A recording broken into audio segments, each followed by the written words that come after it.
Subscribe the channel and press the bell icon to never miss a video. अल्हम्दुलिल्लाहिल्लज़ी हम्दन कसीरन कमा अमल व अशहदु अल्ला इलाहा इल्लल्लाह वहदहु ला शरीक लह व अशहदु अन्ना सय्यदना व नबिय्यना मौलाना मुहम्मदन अब्दुहु व रसूलुहु। बिरादरान किराम, पिछले चंद सालों से हिंदुओं और मुसलमानों में नफरतें बहुत ज़्यादा बढ़ी हैं, बहुत ज़्यादा गैर मामूली तरीके से। कम्युनलिज्म था पहले भी, हिंदुओं में भी था, मुसलमानों में भी था। कम्युनलिज्म या तासुब या फ़िरका परस्ती की सबसे पहली डेफिनेशन जो नॉन हिस्ट्री में है, मालूम तारीख में, उससे पहले भी अंबिया ने दी हो, जो अब नहीं है, वो मोहम्मद रसूलुल्लाह सल्लल्लाहु अलैहि वसल्लम ने दी थी। उनसे पूछा गया कि क्या जो अपने लोग हैं या अपने से करीबी हैं उनसे मोहब्बत करना है कम्युनलिज्म है या उनका साथ देना? फरमाया नहीं। यानी फ़िरका परस्ती है क्या, ये सांप्रदायिकता है? तो उन्होंने फरमाया नहीं। जुल्म और ज़्यादती में अपनों के साथ खड़े होना, ये है कम्युनलिज्म। ये तो फितरी बात है कि इंसान के जो ज़्यादा करीबी होते हैं, चाहे जोग्राफिकली हो, चाहे रिश्ते में हो, खून के हों, उनसे उसका ताल्लुक़ ज़्यादा होता है। ताल्लुक़ किसी से भी ज़्यादा होने का ये मतलब नहीं है, चाहे वो सगा भाई हो, चाहे अपने घर वाले हों, कि जुल्म और ज़्यादती में उसके साथ दे और उसके साथ खड़ा हो जाए। ये फ़िरका परस्ती और कम्युनलिज्म है। तो कम्युनलिज्म जो था फ़िरका परस्ती, हक बात कहना, हक का साथ देना, ये फ़िरका परस्ती नहीं है। कभी कभी महसूस होता है कोई बात अपने यहाँ की हक होती है, हम हिंदुओं को बुरा कहते हैं, मुसलमानों की यहाँ की हक होती है, वो कम्युनलिज्म नहीं है। लेकिन कोई चीज़ अगर मुसलमानों की यहाँ की गलत हो और फिर उसकी हिमायत करना या उस पर खामोश रहना, ये फ़िरका परस्ती है, ये कम्युनलिज्म। अब दूसरों को तो मालूम नहीं, लेकिन कुरान हम तक महफूज होकर आया एक एक लफ्ज़ के साथ में, और रसूलुल्लाह सल्लल्लाहु अलैहि वसल्लम की बहुत सी अहादीस और सुन्नतें ज़िंदा, बहुत बड़ी तादाद में सही अहादीस हम तक पहुँची। हमें मालूम होना चाहिए हर चीज़ की सही हकीकत, और हमें कब किस मौके पर हमारी जिम्मेदारी क्या है और हमें करना क्या चाहिए। अब पिछले कुछ अरसे से, पिछले 70 साल में नफरतें आपस में इतनी नहीं थी जितनी ये पिछले 4-5 साल के अंदर बड़ी तेजी के साथ में बढ़ गई है और बढ़ रही है लगातार। बिला वजह नहीं बढ़ सकती। जो कमियां खराबियां बहुत सी हम इकरार करते हैं, और हमें इकरार करना चाहिए कि बहुत सी मुसलमानों की हैं गलतियां, मैं औरों की बात नहीं कर रहा, उनकी भी है, लेकिन ये पहले भी थी गलतियां, ये नहीं कि कोई नई आ गई आज। तो फिर ये इतनी तेजी के साथ में क्यों इधर नफरतें बढ़ी? जब तक मंसूबाबंद तरीके से प्लान्ड वे में बढ़ाई ना जाए, फैलाई ना जाए, तब तक मुमकिन नहीं।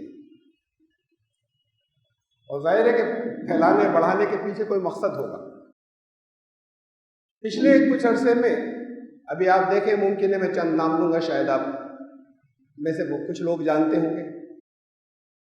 एक पुष्पेंद्र कुलश्रेष्ठ साहब हैं, आप में से कुछ ने नाम सुना होगा। एक कल्पना आचार्य हैं, डॉक्टर कल्पना आचार्य, आप में से कुछ ने नाम सुना होगा और कुछ ने उनकी कुछ वीडियोस देखी होंगी।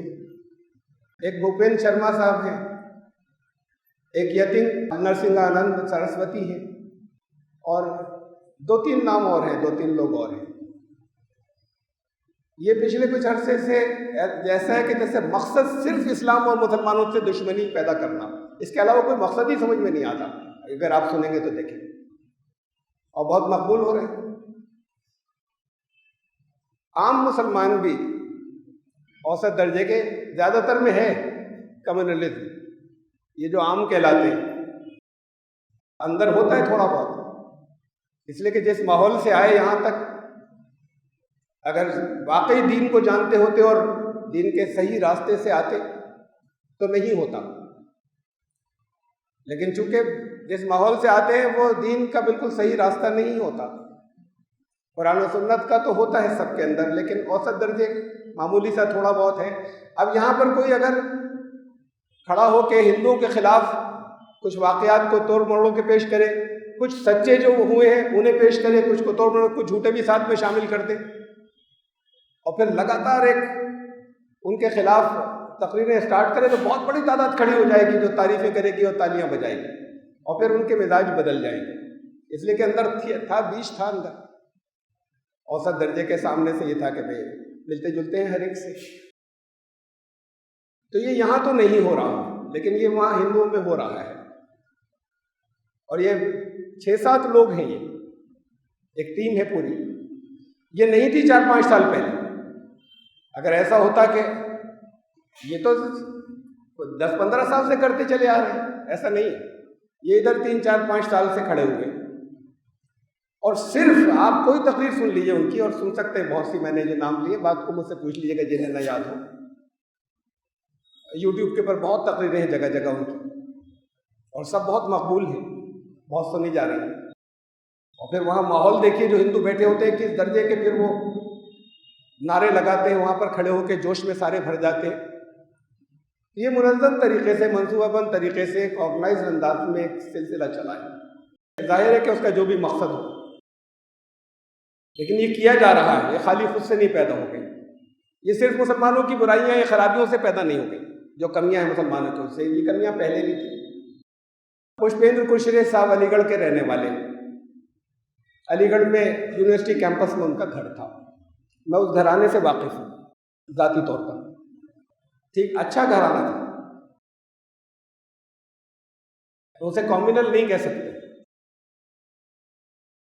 इनके बड़े भाई से मेरी बहुत अच्छी दोस्ती थी, मेरा क्लास फेलो था, अब नहीं रहे दुनिया में। ये बहुत छोटे बच्चे से थे जब मैं इनके घर जाता था, 6-7-8 साल के। तो उस घराने में कोई नफरतें नहीं थी मुसलमानों के खिलाफ। ये होता है ना, बात जगह ऐसा होता है बचपन से उभारी जाती है। अब उनका कहना है, जो कुछ चीज़ें मैंने सुनी, कि किसी मौके पर कुछ मुसलमान स्टूडेंट्स का, यूनिवर्सिटी के कुछ लड़के उनके घर में घुस गए। उन लड़कों के साथ किसी हिंदू प्रोफेसर ने कुछ ज्यादती की थी, और उसके नतीजे में उन्होंने बहुत कुछ बुरा रवैया, और फिर उसके बाद जो कैंपस में हिंदू घर थे उन्हें छांटा, उसके अंदर इनके घर में, इनका कहना है, घुसे, बदतमीजियाँ की बहुत, और कुछ उनकी बहनों, माँ बहनों, उनसे के साथ में भी कुछ बदतमीजियाँ की। उस वाक़े को भूल नहीं पाएंगे। घराना ये ऐसा है कि इनके फादर ने इनको कुरान पढ़वाया, उस क्लास में दाखिल कराया।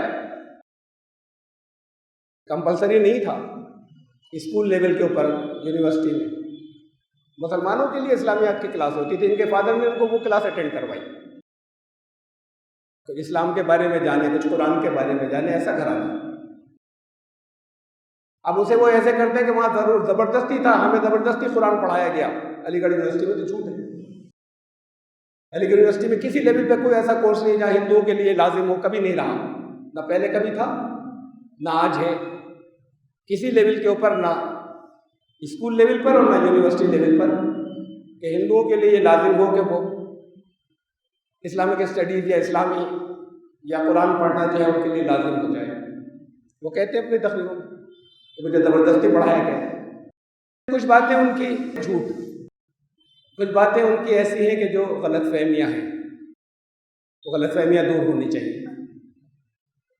आधा पौना इधर उधर से चुके रहे हैं मुसलमानों के बीच में, तो जो कुछ इस्लाम के बारे में सुना आधा पौना, और फिर जिनसे सुना, आप तो जानते हैं ना कितने लोग सही इस्लाम के बारे में जानते हैं मुसलमानों में। और वो जब दिल में एक नफरत पैदा हो गई तो उस आधे पौने ने तरह तरह की गलतफहमियों की शक्ल इख्तियार की। और कुछ बातें सच्ची भी हैं, इसलिए कि गलतियां तो हैं और उन पर हमें तवज्जो देनी चाहिए।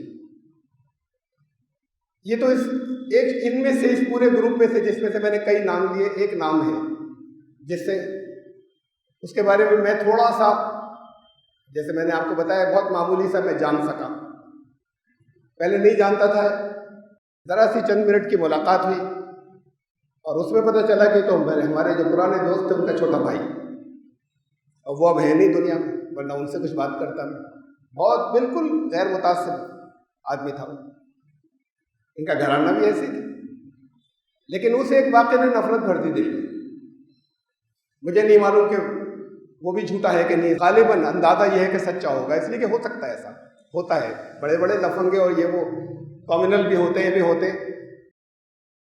यूनिवर्सिटी में हर तरह के लोग हैं, हर तरह के लड़के हैं, तो उसमें कोई किसी ग्रुप ने ऐसी बदतमीजी की हो, मुमकिन है बिल्कुल। ऐसी बदतमीजियाँ करने वाले थे, हमेशा थे,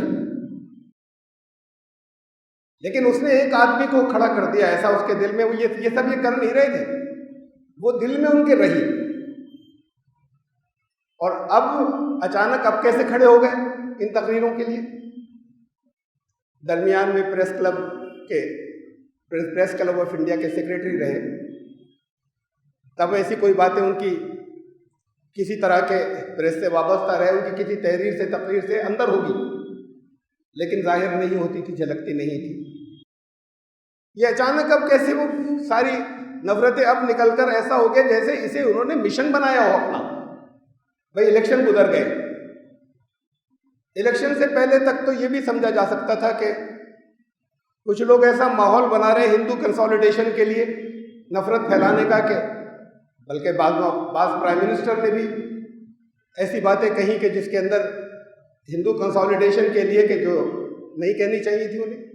तो तब तक तो ये समझा जा सकता था कि ये लोग जो है ये हिंदुओं को यकजा करने के लिए नफरत दिला रहे हैं, उनके पास कोई पॉजिटिव चीज़ नहीं है, मुस्बत कुछ भी तो नहीं है। जब नहीं है, वो जितने दावे उन्होंने पहले किए थे वो सब ज़मीनी सतह के ऊपर कर नहीं सके वो, तो विकास और ये सारी चीज़ें, वो जो चीज़ें नहीं कर सके, तो अब सिर्फ ये बचा उनको इकट्ठा करने के लिए कि नफरत मुसलमानों से दिलाई जाए। तो अगर ये चीज़ें सिर्फ इलेक्शन तक रहती और ख़त्म हो गई होती तो हम यही समझते कि ये इलेक्शन जीतने के लिए एक टीम को खड़ा किया गया था, लेकिन वो जारी है, इलेक्शन खत्म हो गए और ऐसे जारी है जैसे कोई मिशन हो, और उसमें सिर्फ और सिर्फ टॉपिक तरह तरह के होते हैं। जिस टॉपिक के ऊपर जो उन्वान जो अनाउंस होता है स्पीकर का, वो तरह तरह के होते हैं, बहुत न्यूट्रल तरह के। राष्ट्र के सामने चुनौतियां, और उसके बाद चुनौती आखिरी यही निकलती है कि ये मुसलमान यहाँ पर जब तक हैं, जब तक चुनौती बाकी है, जब तक इनका एक आदमी भी जिंदा है यहाँ या मौजूद है या मुसलमान है, तब तक चुनौती बाकी है। फिर उसकी तकरीर का लब्बे-लुबाब ये होता है, और जब तक एक भी यहाँ मौजूद है, उनका अस्तित्व जब तक है, उस वक्त तक हिंदू खतरे में है। तकरीरें यही होती हैं कल्पना आचार्य की। जब मैंने पहली बार इसकी तकरीर को एक सुनी थी, इनकी कल्पना आचार्य की, तो एकदम से मेरे जहन में ये ख्याल आया था कि इनके कुछ बुरे तजुर्बात हैं मुसलमानों के साथ। कुछ हुआ है कभी किसी स्टेज पर, कहीं ऐसी कोई चीज़ हुई है जो जितनी बातें, और इसलिए कि बड़ी अधकचरी इस्लाम के बारे में जो बातें हैं वो कच्ची ही, लेकिन वो आम मुसलमानों से ऊपर की चीज़ें हैं। आम मुसलमान यानी उसके अंदर जो हकीकतें झलकती हैं वो आम मुसलमान नहीं जानते, और वो हैं ज़रा गलत अंदाज में या कच्ची वक्त। तो फिर अच्छे लेवल के मुसलमानों से कहीं राब्ते रहे जहाँ से उसे ये नॉलेज मिली रहे हैं, और कुछ उसके तल्ख तजुर्बात होंगे, जैसे इनके बारे में पता चला बात को पुष्पेंद्र कुशवाहा के बारे में कि इनके अपने ज़ाती तल्ख तजुर्बा था जिसने इस लाइन के ऊपर इन्हें डाल दिया। वो अंदर घुट रहा था और वो अब इस शक्ल में निकल रहा है। ऐसे ही शायद इनके साथ भी मैंने पहली मर्तबा यही एहसास हुआ था, कुछ हुआ है इनके साथ में, ये इतनी नफरत। और फिर इस्लाम के बारे में कुछ वाकफियत आम लेवल से कुछ ऊपर की। मतलब मैं मिसालें दूँ, कहती वो उनकी तकरीरों में से एक आध बात की, क्या ये नमाज जो मुसलमान पढ़ते हैं तुम लोग समझते हो आम पूजा है? ये आम पूजा नहीं है। जैसे अलग अलग धर्मों की पूजाएं होती हैं उससे अलग है। इसमें एक मौलवी झुकता है तो सारे साथ में झुकते हैं, ये जिहाद की ट्रेनिंग दे रहे हैं। ये रोजे जो रखते हैं तुमने, इसे मैंने कम बातें रखी ताकि लंबा ना हो जाए, बात लंबी नहीं हो जाए। नमाज के बारे में बात वो चीजें जो अगर गलत तरीके से नहीं ली जाएं तो वो बड़े इन डेप्थ नॉलेज की हैं जो आम मुसलमान नहीं जानते। अगर रोजे तुमने समझ रखा है कि ये हमारे नवरात्रों की तरह है कि हमने यहाँ व्रत रख लिया, उन्होंने वहां पे रोजे रख लिए। और हिंदू जाते हैं और जाके उनके साथ इफ्तार में शरीक हो जाते हैं। बहुत से हिंदू तो मंदिरों में इफ्तार रखवा लेते हैं। तो जितनी लड़ाइयाँ मोहम्मद ने लड़ी सल्लल्लाहु अलैहि वसल्लम, वो सब रमजान में लड़ी। और ये भूख और प्यास, ये उस जिहाद की मशक के लिए, वो जिहाद जिसमें एक एक काफिर को मारना है और ख़त्म करना है। और उसके बाद फिर तुम इफ्तार कराते हो मंदिरों में। पहली जंग बदर तो पेश आई रमजान में, उसके बाद कोई और नहीं देखा। अब उसको उसने ऐसे रखा कि जितनी जंगें हुई वो सारी की सारी रमजान में हुई। और रमजान इसलिए है, ये भूख और प्यास की प्रैक्टिस इसलिए। अब ये हकीकत है कि रमजान तो जिहाद ही की मशक है, नमाज भी जिहाद ही की मशक है। हज़रत शुएब अलैहिस्सलाम से उनकी कौम ने कहा था, लेकिन कौन सा जिहाद? जिहाद क्या है? जिहाद किसी की गर्दनें मारने का नाम नहीं है। ये अलग बात है कि मुसलमान भी ऐसे ही समझने लगे, और जो जिहादी अपने आप को कहते हैं वो सिर्फ मार काट में लगे हुए, रहमत से कोई ताल्लुक नहीं उनका दूर दूर तक, इस्लाम की रहमत से। तो ये जिहाद को हज़रत शुएब अलैहिस्सलाम की कौम ने उनसे कहा था, ये तुम्हारी नमाज क्या तुम्हें इसका हुक्म देती है कि हम अपने बिजनेस और धंधे, तुम्हें यह सिखाती है कि हम अपने बिजनेस धंधे को, अपने पैसों को अपनी मर्जी से इस्तेमाल ना कर सके? मेरी नमाज को देखा कोई मामूली चीज नहीं है। अगर तुम्हारी नमाज ही, इसका नमाज से क्या ताल्लुक उनकी समझ में आया कौम की? तो नमाज इतनी आम बात नहीं है जो लोग रस्में अदा करके चले जाते हैं। वो कौम ने समझा था उनकी कि नमाज क्या है। हज़रत उमर रज़ियल्लाहु ताला अन्हु, उनके दौर में जब फतेह किया गया ईरान को या फारस की सल्तनत को, सामने जो फौजें थीं उनकी इकट्ठी थी, रुस्तम उनका सिपह सालार था, कमांडर। तो वो रुस्तम एक बात दरमियान में अलग से बिटवीन द लाइंस आ गई, इस मौजू से अलग, रुस्तम के नाम पर, वो मैं कहता चलूं फिर दोबारा आता हूं। मैं रुस्तम, सोहराब, ये सब नाम इस्लाम दुश्मनों के नाम थे तारीख में अगर जाएं। वैसे तो नाम में ना कोई दुश्मनी ना दोस्ती, लेकिन अगर पुराने कुछ लोगों की याद में नाम रखे जाते हों, इस्लाम के खिलाफ बड़े बड़े कमांडर्स के नाम थे रुस्तम, सोहराब। इन्हें आप इस्लामी नाम कहते हैं ना, मुसलमानों के नाम है इस्लामी नाम, वर्ड इस्लामी आ जाता है। फिर इस्लामी तर्ज तामीर, इस्लामी स्ट्रक्चर, इस्लामी कंस्ट्रक्शन, इस्लामी आर्किटेक्ट, इस्लामी खाने, इस्लामी पहनावा। और अगर कहीं किसी का नाम सतप्रकाश हो तो कहते हैं ये हिंदू है, हिंदू का नाम। सत माने हक, जबान ही तो है, लैंग्वेज ही तो है। प्रकाश माने नूर, नूरुल हक अगर कहें तो मुसलमान है, सतप्रकाश कहें तो हिंदू है। इस्लाम ने ये जबान का तासुब नहीं रखा था। जितने उर्दू में से कोई लफ्ज ले आए, जितने फारसी में से ले आए, जितने अरबी में से ले आए, तुर्की जबान में से ले आए, पश्तो में से ले आए, तो वो इस्लामी नाम, चाहे जो भी डिक्शनरी में से निकाल लीजिए आप, जो लफ्ज दिल चाहे निकाल लीजिए। लोग चाहते हैं आजकल के नए नए ऐसे नाम रखे जो पहले नहीं रखे गए, तो डिक्शनरियों से निकालते। तो इन जबानों में से कोई अगर कुछ भी कोई लफ्ज निकल आए डिक्शनरी में से तो वो इस्लामी नाम, हिंदी की डिक्शनरी में से निकलेगा तो गैर इस्लामी नाम। तो रुस्तम और सहराब अगर इससे हम तारीख से ले लोग सहाबा का नाम रखते, बड़ी अच्छी बात है अगर ये जज्बे से रखते कि उनके जैसे औसाफ आ जाएं। तो ये जो है ये तो इस्लाम दुश्मनों के नाम थे तारीख में, रुस्तम और सोहराब ये इस्लामी नाम है, और सतप्रकाश गैर इस्लामी नाम है, नूरुल हक जिसका तर्जुमा होता है। खैर, रुस्तम उनका कमांडर था, इधर मुसलमानों की फौजें थी। सुबह ये नमाज को, सुबह फजर की नमाज के लिए, उससे भी पहले सूरज निकलने से बहुत अव्वल वक्त में हुआ करती थी, पहले तो लंबी होती थी, तवील, इतनी छोटी नहीं होती थी जैसे अब हो गई नमाजें। नमाज हो रही थी और फौजें देखती थी उसकी कि दिन में 5 वक्त होती। तो ये तारीखी जुमला है जो पहुंचा, कुछ बात को फिर कुछ लोगों ने सरेंडर किया, ये किया, तो फिर वो तारीखी जुमला है जो पहुंचा। उसने दांत पीस कर कहा कि उमर कुत्तों को आदाब सिखा रहा है। उनका ये था कि ये एक डिसिप्लिन सिखा रहे हैं ये। अब ये तो उसने गुस्से और जलन में कहा था या दुश्मनी में कहा था, लेकिन कहते कि ये आम चीज नहीं है जो कुछ ये करा रहे हैं, वो तो दूर से देख रहा है, अभी अंदर की कोई हकीकत नहीं मालूम, वो ये कह रहा है कि ये ट्रेनिंग है जो चल रही है। साथ में लफ्ज आदाब कह के उमर कुत्तों को आदाब सिखा रहा है कि इनडिसिप्लिन लोग डिसिप्लिन बन रहे हैं। तो दूर से उसने तो मतलब ये लिया कि इनडिसिप्लिन लोगों को डिसिप्लिन बनाया जा रहा है, ये नहीं है कि कोई पूजा हो रही है खाली। अब ये चीजें तो आपके इतनी दूर से देखने वाले के जो कुछ नहीं जानता नमाज के बारे में, अल्फाज नहीं मालूम, मतलब नहीं मालूम, उसने ऑब्जर्व की कि हज ये तुम्हारे अमरनाथ यात्रा की तरह नहीं है, ये हज को तुमने अमरनाथ यात्रा की तरह समझ रखा है। ये मुसलमान मुनज़्ज़म होके, ये मुसलमान आपस में सारे इकट्ठा होने के बाद ये इस बात का ऐद करते हैं कि सारी दुनिया के ऊपर इस्लाम का परचम लहराना है। जानते हो, कहते हैं ला इलाहा इल्लल्लाह, इसका मतलब एक अल्लाह के सिवा किसी को नहीं मानेंगे, और जब किसी को नहीं मानेंगे तो जो उसे नहीं माने, अल्लाह को नहीं माने, वो काफिर, और काफिरों के लिए हुक्म यह कि सबकी गर्दनें उड़ा दो।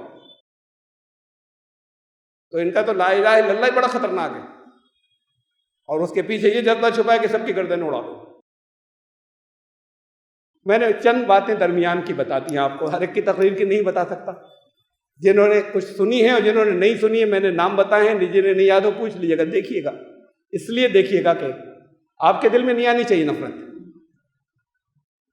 लेकिन इसलिए देखिएगा कि क्या कह रहे हैं, क्यों कह रहे हैं, और हम किसी मकसद से भी अगर कर रहे हैं, अब इलेक्शन खत्म हो गया, आप कर रहे हैं, बड़े जज्बे से किए चले जा रहे हैं पूरे हिंदुस्तान में, और नफरतें बढ़ती चली जा रही हैं, वहां लोग न्यूट्रल लोग जो गैर जानिबदार वो खड़े होकर जोश से खड़े हुए चले जा रहे हैं और नारे लगा रहे हैं, और फिर वे बड़ी तेजी के साथ में उसमें फैल रही है सोशल मीडिया और इंटरनेट के ऊपर, जहां लाखों लोग जो हैं वो उसे लगातार देख रहे हैं, वो बढ़ती जा रही है तादाद।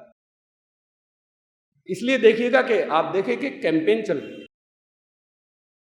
एक तहरीक चल रही है जिसका ये सब हिस्सा है। क्यों चल रही है तहरीक? नफरतें बढ़ाने की वजह क्या है, इस पर गौर करने का मौका मिले आपको, इसलिए देखिएगा। वो ईमान वाला है ही नहीं जिसके दिल में वो सुनकर उनकी बातें रिएक्शन पैदा हो जाए और नफरत पैदा हो जाए।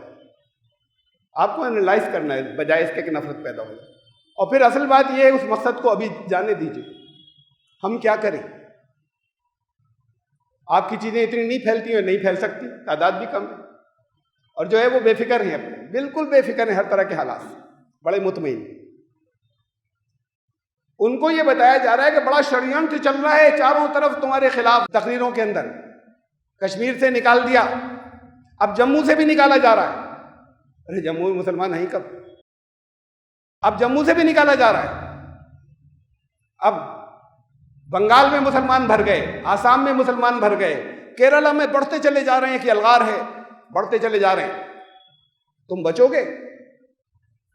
तुम्हें जागना है, तुम अभी नहीं जागे तो कुछ साल में तुम में से कोई नहीं बचेगा। ये षड्यंत्र तुम्हारे खिलाफ चल रहा है, एक भी नहीं बचेगा तुम में से। अब ये होती है तो एक खून गर्मात जिस अंदाज में होती है, मैंने तो वैसे उस जबान में नहीं कही, उनका खून गर्माता है। और फिर आती है उसमें बातें कि तुम्हारी बहनों तुम्हारी बेटियों के साथ बलात्कार, तुम्हारी माओं के साथ 900 साल तक होता रहा, आगे फिर आइंदा होना है, डूब मरो तुम चुल्लू भर पानी में। तुम अब भी पेश करते रहना अपनी बहनें बेटियां। अब बात यह कि असल बात आपको ये सोचना क्या करें। ये इसलिए कि ये एक ऑर्गेनाइज तरीके से हो रहा है किसी मकसद के तहत। सिर्फ नफरत की वजह से कोई दिन रात अपना इस पर नहीं लगा देता। और जैसे कि मैंने कहा कि उनके दिल में थी नफरत उस एक वाक़े की वजह से, अगर वो सच्चा है तो, लेकिन उनके दिल में थी तो वो पहले कहीं नहीं आई सामने, वो अब आई है 2018 से, 1.5 साल से। इससे पहले कहाँ थी वो? जर्नलिस्ट थे, उनकी तहरीरों उसमें कहाँ थी? होगी, नहीं निकली, अब निकल रही है। और अब ऐसे निकल रही कि इलेक्शन भी खत्म हो गए और पूरे हिंदुस्तान के दौरे लगातार चल रहे हैं तेजी के साथ में। और सिर्फ एक चीज है कि इस्लाम के से दुश्मनी पैदा हो जाए, मुसलमानों से दुश्मनी पैदा हो जाए। आप क्या करें?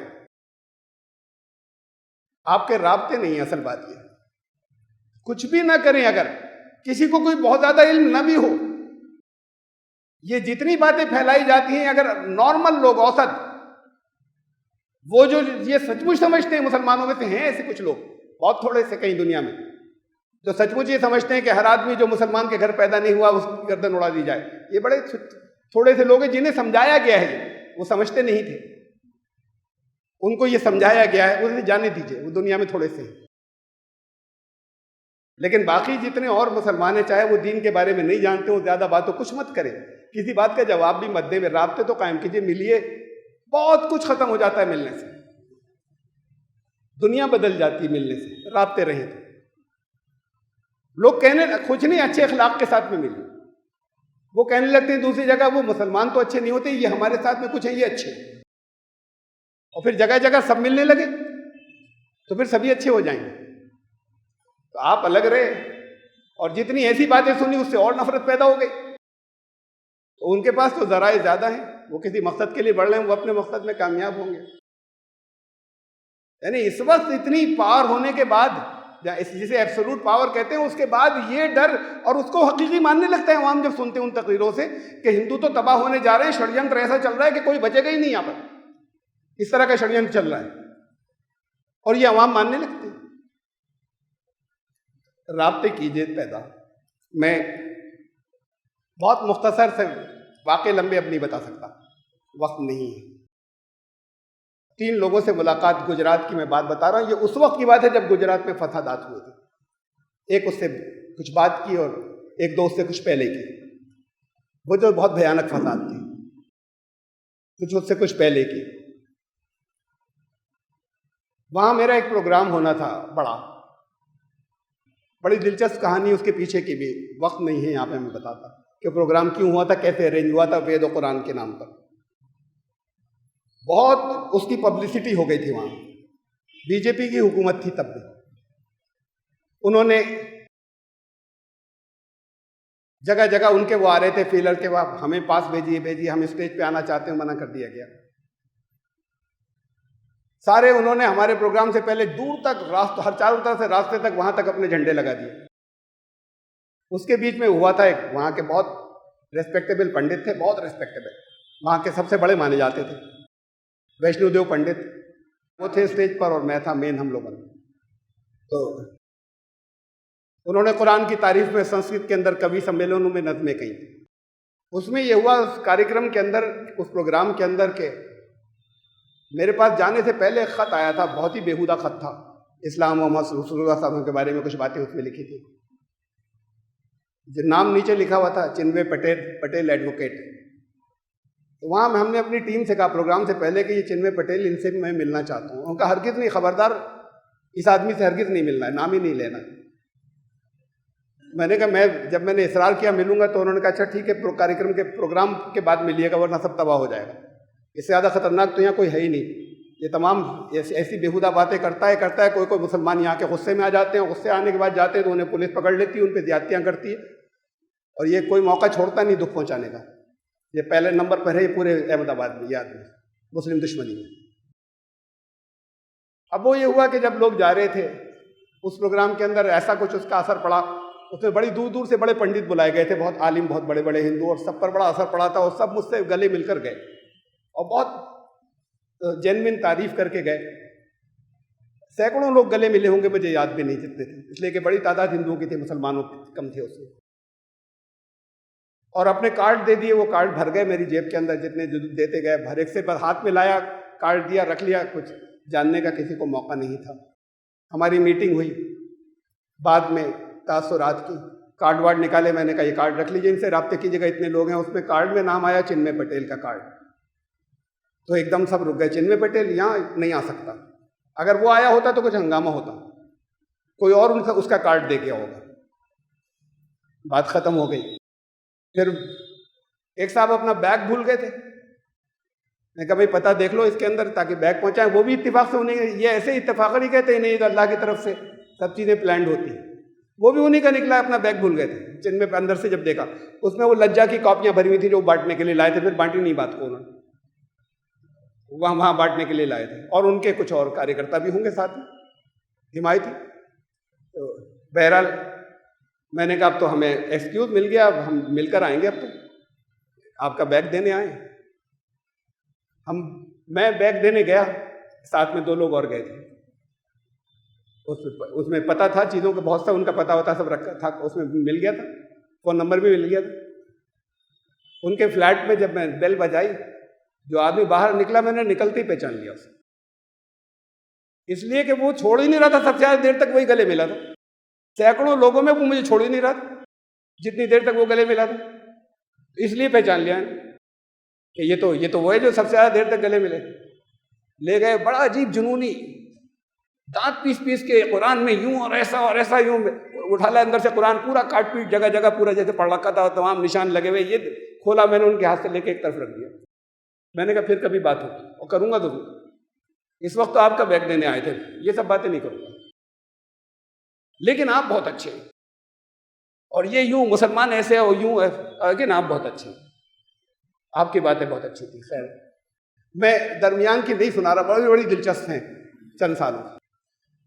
फिर वहाँ उसी अहमदाबाद के अंदर एक साहब जो थे, ये फसादात से पहले मुलाकात हुई थी उनसे। यहाँ पर राष्ट्रपति थे कृष्णकांत, उनके दामाद, वहाँ के बहुत बड़े इंडस्ट्रियलिस्ट सुनील हांडा साहब हैं अब भी। उनके साथ एक दिन मेरी मुलाकात रही, तफसील में फिर नहीं बता रहा। एक कहीं जा रहे थे, उस जाने में साथ था, मुझसे बहुत बचकर बैठे। मैंने हाथ मिलाने को लिए, हाथ बढ़ाया तो हाथ खींच लिया, उन्होंने नहीं मिलाया।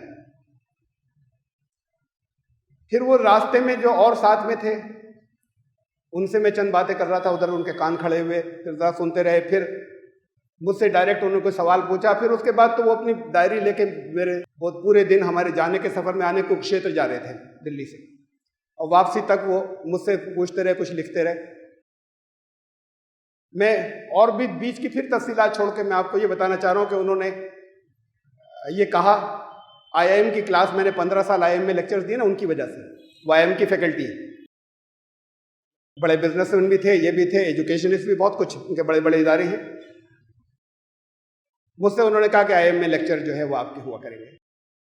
तो मैंने कहा मेरे मैनेजमेंट की ABCD नहीं पढ़ी। उन्होंने कहा जो कुछ आपके पास है वो मैं देना चाहता हूँ अपने स्टूडेंट्स को। और पहली मरतबा जो उन्होंने क्लास में तारुफ मेरा कराया, जब मैं पहले साल गया था, 15 साल में वहाँ गया, Indian institute of management Ahmedabad में। तो पहली मरतबा जब मैं क्लास में गया और उन्होंने मेरा तारुफ कराया, उस दिन उन्होंने मुझसे डायरेक्ट नहीं कहा था, उनका ये तारिक भाई कौन है, मैं नहीं जानता जिन्हें हमने बुलाया है। ये मैंने सुना है कभी कभी अहमदाबाद आते हैं, इनकी क्या एक्टिविटीज है, क्यों आते हैं, मुझे नहीं मालूम। लेकिन मैं सिर्फ इतना जानता हूं कि इनसे मेरी एक दिन मुलाकात हुई थी, ये कई घंटे साथ हुआ था, और वो दिन मेरी जिंदगी का सबसे अच्छा दिन था। उससे पहले मुसलमानों से मुझे सख्त नफरत थी, बेपनाह नफरत थी, और उस दिन वो 180 डिग्री पर चेंज हो गई, तब्दील हो गई, बिल्कुल रुख बदल गया उसका। फिर अपने यहाँ उन्होंने बहुत मुसलमानों को जॉब दिए, फसादात में बहुत काम आए। मैं आपको ये बता रहा हूँ कि लोग राब्तों से बदलते हैं, चेंज होते हैं। ये एक छोटी छोटी सी 1-2 मिसालें थी, बहुत हैं राब्ते कायम कीजिए। और उसी अहमदाबाद में ये हुआ, जो बड़े जुल्म हुए थे, जब 2002 में रोंगटे खड़े हो जाते हैं। किसी फसाद में इतने भयानक तरीके से नहीं मारा गया जितने भयानक तरीके से 2002 में हुआ था। इससे ज़्यादा लोग की जाने गई है दूसरे फसादों में। लेकिन उसमें क्योंकि हम गए थे वहाँ और चीज़ें लिखी थी, फिर मुरतब भी की थी, लिखी हुई भी हैं, किताब भी लिखी थी उस पर, गुजरात के बाद हालात और हल। तो जिस बड़े बड़े रोंगटे खड़े कर देने वाले वाक़यात हैं, मेरे दिल पर जिस वाक़े का सबसे ज़्यादा असर हुआ वो ये था कि एक औरत ने गांव के अंदर मुसलमान औरत ने एक हिंदू औरत से कहा, बहन एक गिलास पानी। तो उसने कहा, आज पानी नहीं मिलेगा, आज मरने का इंतजार करो। इसलिए सबसे ज्यादा असर हुआ कि मैं बहुत गया हूं गुजरात, और गुजरात के गांवों में बहुत घूमा हूं, और वहां का कल्चर ये है कि पानी नहीं, चाहे बगैर कहे आती है, बगैर कहे, कोई हो हिंदू मुसलमान किसी तरह का, पानी तो बहुत जाती, वो कोई मांगता नहीं है, खुद से आता है। और वहां पर अगर ये हो जाए कि अगर वो पानी मांगे तो कहे कि आज मरने का इंतजार करो, पड़ोसन, तो ये तो सब कुछ खत्म हो गया। वो पड़ोसन थी, लेकिन उस पड़ोसन के फिर राब्ते नहीं थे पिछले 20 साल से और 15 साल से। तो बात यह है कि आपके राब्ते हों, आप अखलाक का सबूत दें। इसे छोड़िए आपका कितना इल्म है, इसे छोड़िए आप क्या समझा सकते हैं क्या नहीं समझा सकते, उनमें तब्दीली आई। ये दूर से बड़ी गलत फहमियां होती हैं। एक साहब थे गजेंद्र कुमार पंडा साहब, गुजरात के ही थे, हमने उन्हें बुलाया, इनवाइट किया, बड़ी मुश्किल से आए, बड़े तिगड़ में लड़ानी पड़ी उनके आने के लिए। वो संस्कृत बोलना सिखाते थे, 10 दिन में एक कैंप लगवाए हमने, उसमें उलमा शरीक हुए। इसकी भी बीच की तफसीलात में छोड़ रहा हूँ, वो भी बड़ी बड़ी दिलचस्प है। जाने वाले दिन उनकी पोजीशन ये थी कि उन्होंने दहाड़ दहाड़ के यहाँ तकरीर की और खुद बुला कर लाए, खुद जाके सारे वीएचपी और आरएसएस के लोगों को बुला के लाए थे उस प्रोग्राम के अंदर, जो एंड में समापन कार्यक्रम हुआ। उनका कि ये मोहम्मद साहब अल्लाह के रसूल थे, इशदूत थे, मुझे पक्का यकीन है, कुरान ईश्वर की किताब है, मुझे पक्का यकीन है। ये 10 दिन में हुआ। और वो उनका ये था कि इसलिए नहीं आ रहे थे कि मुसलमानों, उन्होंने ये बताया कि बहुत नफरत थी, उन्होंने ये बताया कि मेरा इतने डॉक्टरेट किए हुए जो आदमी वेदांत के अंदर पीएचडी हो, वो इतना बड़ा होने तक, और उसके बाद फिर वो जॉब में हो टीचिंग के, इतना बड़ा होने तक, लेकिन आज तक आप लोग पहले हैं, किसी मुसलमान से मेरी कोई मुलाकात ही नहीं हुई, कोई बात नहीं हुई, एक जुमले की बात भी नहीं हुई आज तक। उन्होंने जो कुछ सुना था वो उसे समझते थे, बेपनाह नफरत थी, और बहुत डरते थे कि यहाँ पे मुसलमानों के बीच में आते ही पहले तो काम ये किया था कि सबको इत्तला दे के आए थे, मैं यहाँ हूँ, जरा सा ख्याल रखना। अब यहाँ आ गया हूँ मजबूर, हमने किस किस के कहने से, कहाँ से, और फिर उसके बाद उन्हें किसी की परवाह नहीं रही। चंद दिनों के बाद फिर तब्दीली जो आई थी बड़ी ज़बरदस्त किस्म की उनके अंदर, ये राब्तों से आती है।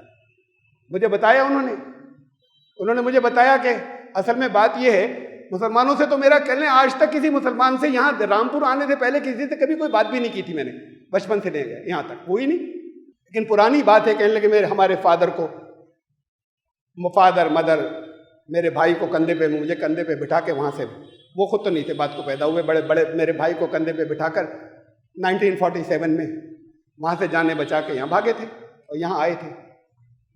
तो फिर सबके दिलों में वही बातें, हमने वही किस्से सुने हैं बचपन से, वही चीज़ें सुनी।